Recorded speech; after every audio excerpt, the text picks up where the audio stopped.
औज़ुबिल्लाहि मिनश्शैतानिर्रजीम बिस्मिल्लाहिर्रहमानिर्रहीम अस्सलाम वालेकुम। क्या हाल है व्यूअर्स आप लोगों के। मैं उम्मीद करती हूँ कि आप लोग खैरियत से होंगे और हमेशा की तरह आप लोगों के लिए बहुत सारी दुआओं के साथ मैं आपकी मेज़बान लैला हाजिर हूँ अपने चैनल हर मुश्किल के हल में। व्यूअर्स, आज आप लोगों की डिमांड पर आप लोगों के लिए जो वजीफ़ा लेकर मैं आपकी खिदमत में हाजिर हुई हूँ वो है जल्द शादी का एक बेहतरीन अमल। जो लोग कहते हैं कि जल्दी शादी का कोई अच्छा सा अमल बता दें, कोई आसान सा अमल बता दें, तो उनके लिए ये अमल ख़ास है और बहुत ही आसान अमल है और इंशाल्लाह ताला इसको करने से आपको बहुत फ़ायदा हासिल होगा। ठीक है, तो पहले मैं आपसे रिक्वेस्ट करती चलूँ कि मेरे चैनल को सब्सक्राइब कर लीजिए जो फर्स्ट टाइम मेरे चैनल को देख रहे हैं, और बेल का निशान ज़रूर प्रेस करें और लाइक करके वीडियोस को मेरी हौसला अफजाई करें। शुक्रिया। तो व्यूअर्स, आज का जो वजीफ़ा है वो मैं आपको बता देती हूँ, लेकिन वजीफ़े के कुछ बताने से पहले मैं जो अपनी हर वीडियो में आपसे जिक्र करती हूँ कि जो भी वजीफ़ा आपने करना है पहले सदका खैरात करें। सदका खैरात करके कोई भी अमल किया करें और यकीन रख कर अमल किया करें।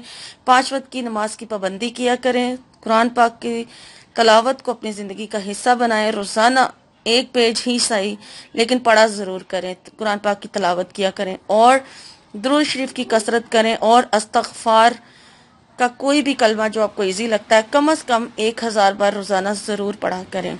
ठीक है, और जो आज का वजीफ़ा है उसका टाइम आप अपनी मर्जी से रख सकते हैं, लेकिन टाइम ऐसा रखना है जो आप नफल नमाज पढ़ सकें। ठीक है, जो नफल नमाज का टाइम होता है किसी टाइम भी आप पढ़ सकते हैं, और नमाज के बाद करना चाहते हैं तो नमाज के बाद भी कर सकते हैं। सिर्फ फजर की नमाज के बाद और असर की नमाज के बाद ये अमल नहीं होगा, क्योंकि नफल नमाज उस टाइम पर नहीं पढ़ी जाती।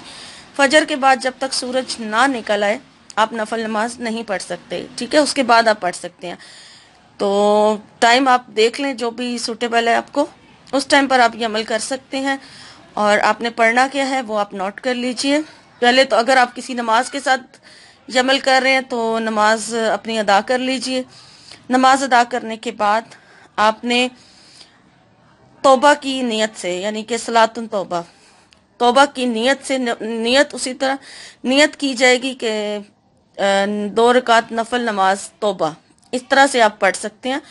और 2 रकात नमाज पढ़ के तौबा की, उसके बाद फिर आपने जब आपके 2 नफल हो जाएंगे फिर आपने सलातुन हजात की नियत से 2 नफल पढ़ने हैं। ठीक है, पहले 2 रकात तौबा की नियत करके नमाज अदा करनी है, फिर उसके बाद हाजत की नियत करके तो फिर 2 रकात नफल नमाज अदा करनी है। और इसमें यह है कि नफल नमाज उसी तरीके से पढ़ी जाती है जैसे आप नमाज में नफल नमाज पढ़ते हैं। फर्ज नमाजों के साथ जो नफल नमाज पढ़ी जाती है उस तरीके से ही पढ़ा जाएगा, लेकिन सिर्फ नियत जो है उसमें फ़र्क होता है। ठीक है, वो करके तो फिर आपने अपनी शादी के लिए दुआ करनी है।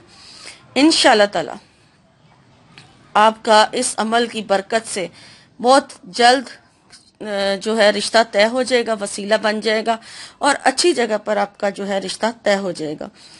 और इस अमल को आपने तब तक जारी रखना है जब तक आपका मकसद जो है वो पूरा नहीं हो जाता। और अगर आप मुझसे दिन पूछेंगे कि कितने दिन ये अमल करना है, तो कम से कम आप इसे 11 दिन तक रोजाना जरूर इस अमल को करें। और लड़कियां अगर करना चाहें, खवातीन करना चाहें, तो अपने जो मखसूस अयाम है उन दौरान ये अमल नहीं होगा। जैसे आप जानते हैं नमाज नहीं पढ़ी जा सकती, तो 11 दिन जो है उनके बीच में नागा ना आए, ऐसे दिन में शुरू करें कि उनके लगातार 11 दिन का ये अमल जो है पूरा हो जाए। लेकिन अगर इसके अलावा भी आप करना चाहते हैं, इससे ज्यादा भी करना चाहते हैं तो कर सकते हैं। ठीक है, तब तक करें जब तक आपका मकसद जो है वो पूरा नहीं हो जाता है। ये बहुत ज़बरदस्त अमल है। इंशाल्लाह ताला इस अमल को करने से आपका ज़रूर मकसद जो है वो आपको हासिल हो जाएगा। ये थी आज की वीडियो। उम्मीद करती हूँ कि आज की वीडियो आपको आसान भी लगी होगी और अच्छी भी लगी होगी।